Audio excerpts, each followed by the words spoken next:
What's going on? What's going on, everybody? Welcome back to the channel.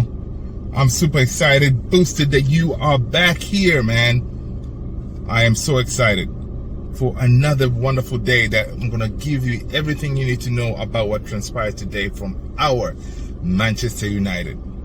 Once again, I'm your host, Luther, and this is Man United Central, right? Before we get started, please do me a favor and hit that like and subscribe button.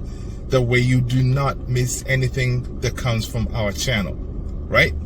And don't forget that notification bell. It's very important. That way when I drop the videos, you get it ASAP.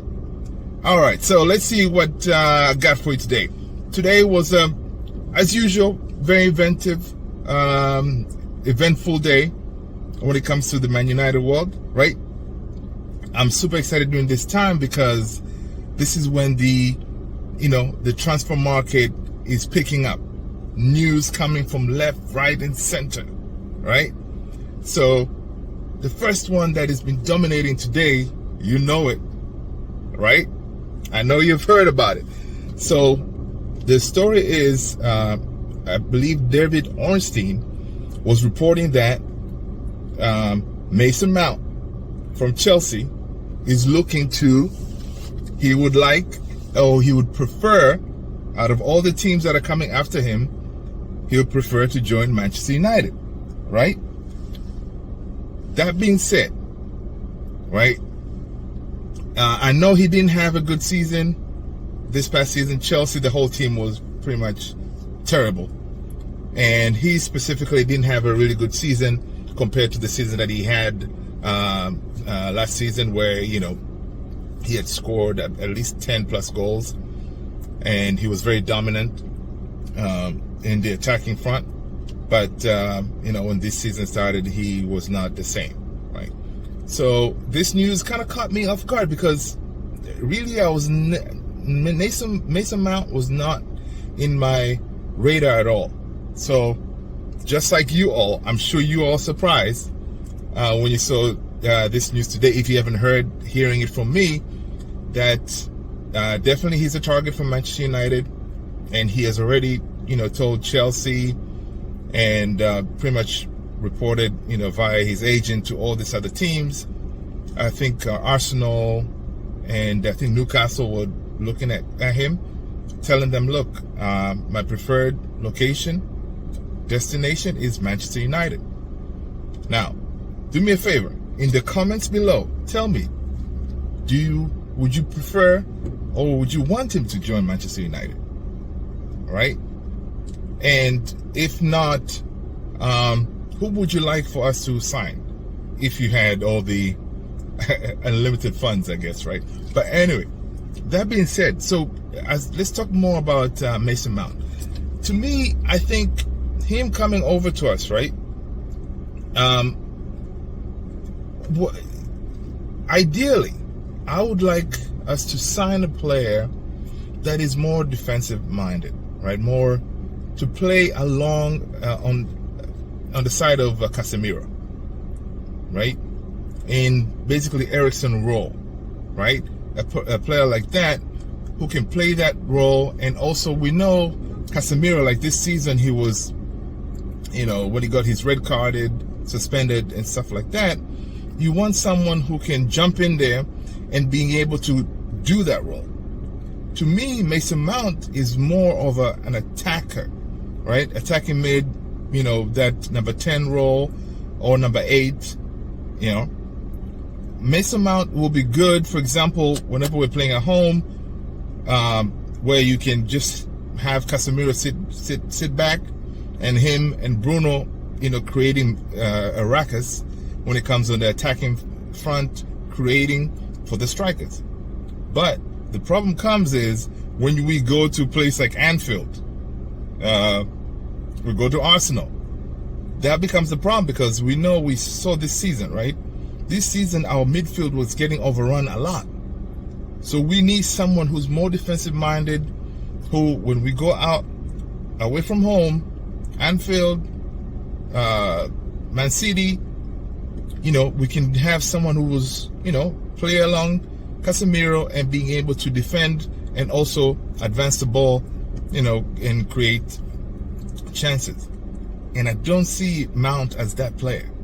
Now, what I think what will work is, for example, if we get Mount, right, and Ten Hag succeeds in getting Rabiot, that will be good. Now, Rabiot, the good thing is we can get him. He's going to come in, he's a free transfer. Now, Mount is going to cost us at least 50 million. So that's a lot of money to get a player that we really do not need. We kind of need someone who is more, CDM, center midfielder, not more of an attacker, because we already have Bruno and Eriksen who can do that role. And again, once you bring Mount, what's going to happen to Eriksen?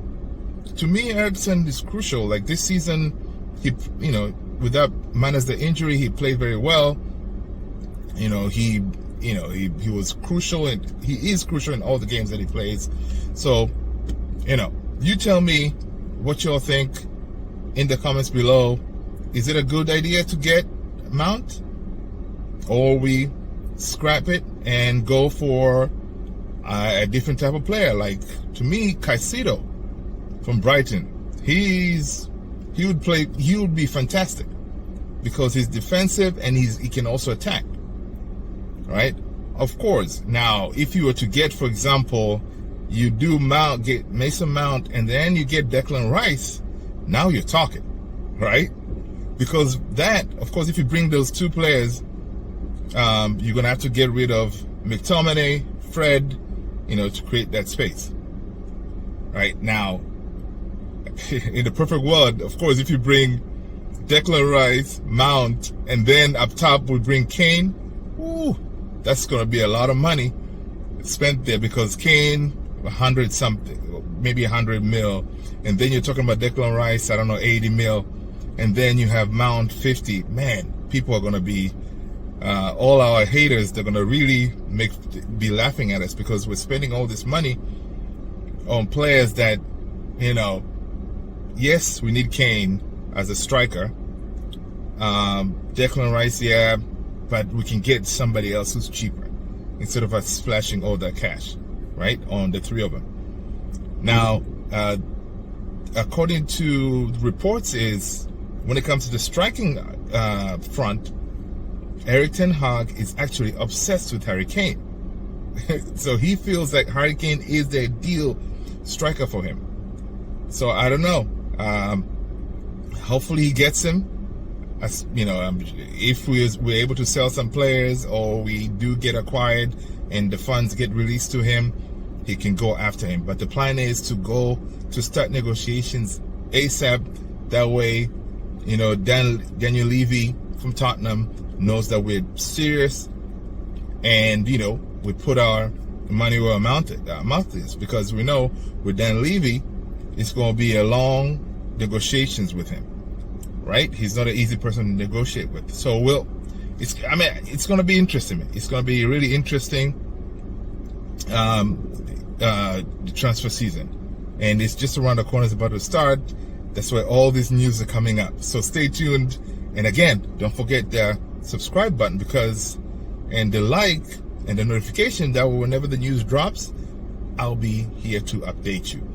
On other news today, Erik ten Hag has his press conference before the game. He reported that Rashi is he trained, he's doing well, and most likely will be available.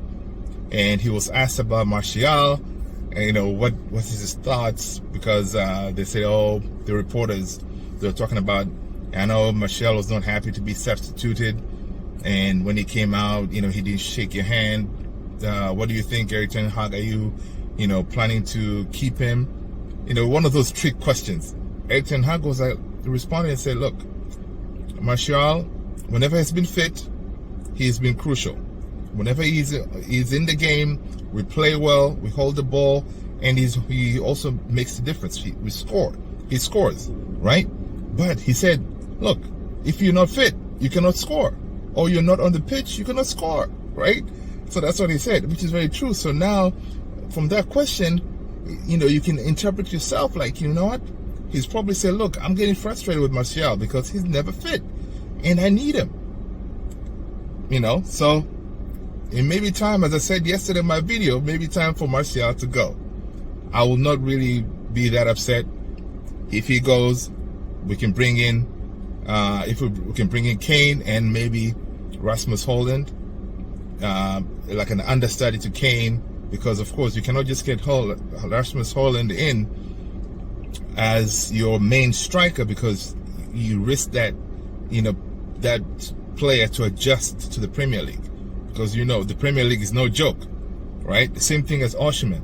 If you bring him in, you're risking that, okay, how much time will he take to adjust? Okay, you bring in Kane, he's good to go. So I'm slowly, kind of, agreeing with Ten Hag's way of thinking here about pursuing Kane as your main target, right? So it's going to be interesting. It's definitely going to be interesting to see what we end up with, who we sign. But you know what? I trust Erik Ten Hag. I trust his decision. Let's back our manager. And you know what? We're going to do some good things coming next season, people. So long as we back him, he's backed with the funds that he needs to get the players that he needs, because he has a plan, right? Erik Ten Hag has a plan and he knows how to win. All right, guys, that's all I got for you today, man. I really appreciate you being here again. Thank you so much. Again, like and subscribe. Don't forget. Thank you so much. Peace out.